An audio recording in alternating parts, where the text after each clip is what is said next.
We're in a divisive primary. There are 74 candidates. And so there's gonna be a lot of positive coverage of what they do. There will also be a lot of critical coverage as well. But it is our job to make sure that we understand who is doing the criticizing, where they're coming from, and why they might have the perspectives that we do. And joining us to break down an example of this is Katie Halper. Katie, welcome back to the show. Thanks for having me. Good to have you on. It's been a while. How have you been? Yeah, good. You? Well, it's political news, so no, not that great. Yeah, but we're glad to have you on today. Yeah, thanks for having me again. So let's talk about a recent piece that you did about, it was called Sydney Ember's Secret Sources on sort of the backing of an individual, the criticism of a candidate. Break it down for us. So yeah, Sydney Ember is someone who the New York Times has kind of assigned to cover Bernie Sanders. And she has lots of different ways that she expresses her dislike of Sanders and her bias. She often uses the phrases like is seen as, she'll use passive voice. She says some say, some think, supporters will want. So she doesn't specify who she's talking about. So she doesn't have to have evidence. She uses a lot of anecdotal evidence. But I had to focus my piece on something because it was just too overwhelming and it would be like an entire book of all her media malpractice and malfeasance. So what I did is I focused on the way she uses really biased sources and misrepresents them. So she uses, for instance, a Hillary consultant, and she forgot to mention that she had worked for the Ready for Hillary super PAC. She quotes Jim Kessler from Third Way as if he were a kind of neutral source who had his own healthcare plan that was just as ambitious as Sanders. She quoted someone on education. This was really weird. This guy wasn't even in that realm. Like he wasn't even a lobbyist for charter schools that we know of. He is a lobbyist for other things, and he's a lawyer. But she quoted him to smear or to criticize Bernie Sanders' position on charter schools. And Diane Ravitch, who's this kind of foremost education expert, read the piece, didn't recognize his name, Googled him, and he's just a lobbyist and a lawyer. She didn't understand why Ember had even quoted him.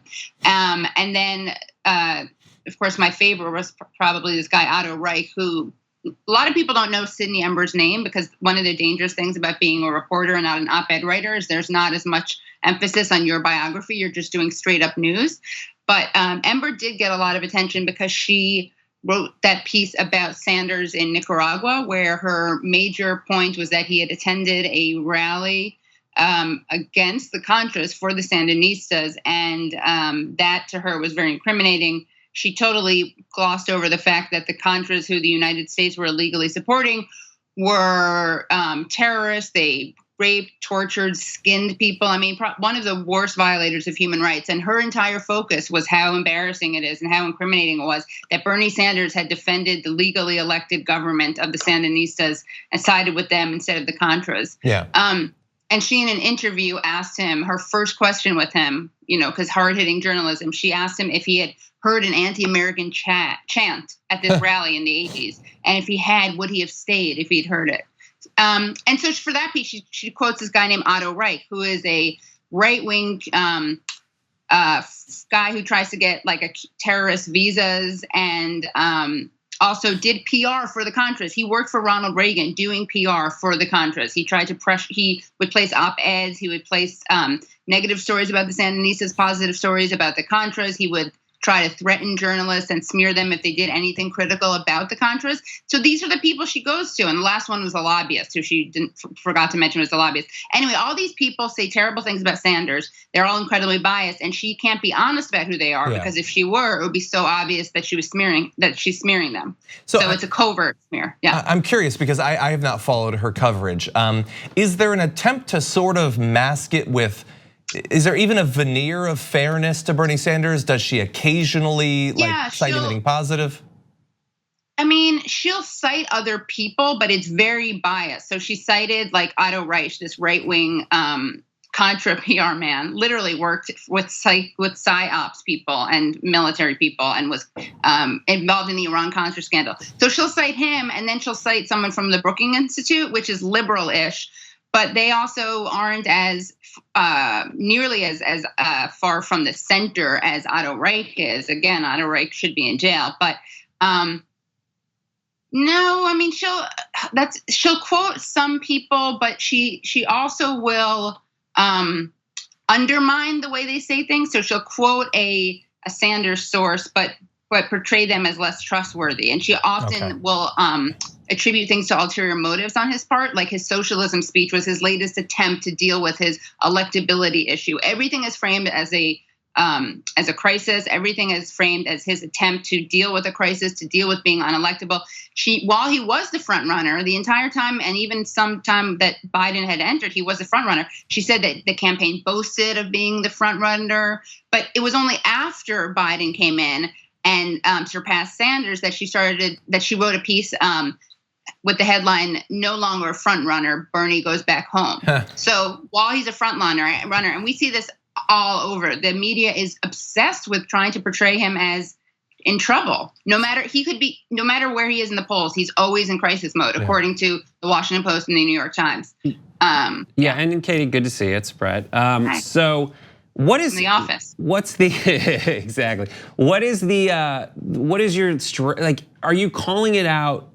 I know it has to be called out when you see it, but is the goal to raise awareness about how it's being framed in the New York Times, or is there a chance that you could like shame the New York Times into framing it better in the future? Like, how do you solve this problem? Well, one of the issues is that they fired their public editor, probably because it was too time consuming a job, and so they no longer have that position of the public editor. Now, this public editor called out the Times when they got in trouble for stealth editing, which is when you make edits after publishing without acknowledging it, right? Yeah. So they did this piece famously in 2016, and it started out with the headline, Bernie Sanders achieved victories through legislative side doors, and a couple hours later it had turned into, through legislative side doors, Bernie Sanders achieved modest victories. They deleted an entire sentence that was positive from a Sanders advisor. They added 2 critical paragraphs that made Sanders look like he was, out of touch or delusional, or pie in the sky ideas, not viable. So they need to have real journalists. As I point out in my article, Sydney Ember's experience before coming to the New York Times was working at BlackRock, which is probably a much better fit for her ideologically. They're the biggest investors in coal. You'll notice her Twitter handle is Melbourne Coal, which is a joke about her name, Sydney Ember. But it's a little bit too close to home, I think, when you were doing, you were an analyst for this evil coal company. Her father-in-law was the CEO of Bain. Her husband, Bain Capital. Her husband worked at Bain. They need.